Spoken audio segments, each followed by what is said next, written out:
চট্টগ্রামের ১২ আউলিয়ার মধ্যে একজন হলেন হযরত মুহসিন আউলিয়া রহমতুল্লাহি আলাইহ।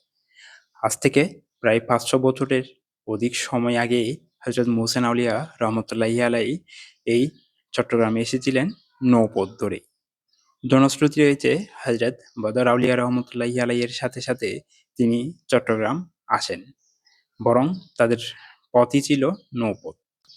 বর্তমান সময়ে চট্টগ্রামের আনোয়ারা উপজেলায় বটতলী গ্রামে হযরত মুহসিন আউলিয়া রহমতুল্লাহি আলাইহির মাজার শরীফ অবস্থিত। যদিওবা বহু পুরনো এই মাজারের আশেপাশে তেমন একটা পুরনো নিদর্শন দেখা যায় না। আমরা যেটা দেখতে পাই হযরত মুহসিন আউলিয়া রহমতুল্লাহি আলাইহির মাজারের পাশেই রয়েছে ২ টি মাজার শরীফ এবং যে বিশেষ জিনিসটি সবচেয়ে বেশি আকর্ষণ করে মানুষকে সেটি হলো একটি পুরনো পাথর।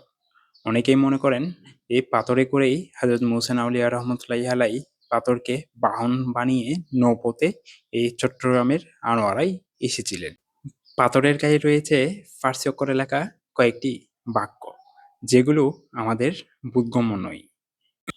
ইমাম শেরেবাংলা রহমতুল্লাহি আলাইহ তার দেওয়ানে আজিজ গ্রন্থের মধ্যে সুপ্রিম লিডার হিসেবে আখ্যায়িত করেছিলেন এই হযরত মুহসিন আউলিয়া রহমতুল্লাহি আলাইহকে। হযরত মুহসিন আউলিয়া রহমতুল্লাহি আলাইহির জন্ম ছিল ইয়েমেন দেশে। সেখান থেকে তিনি দিল্লি হয়ে চট্টগ্রাম এসেছিলেন।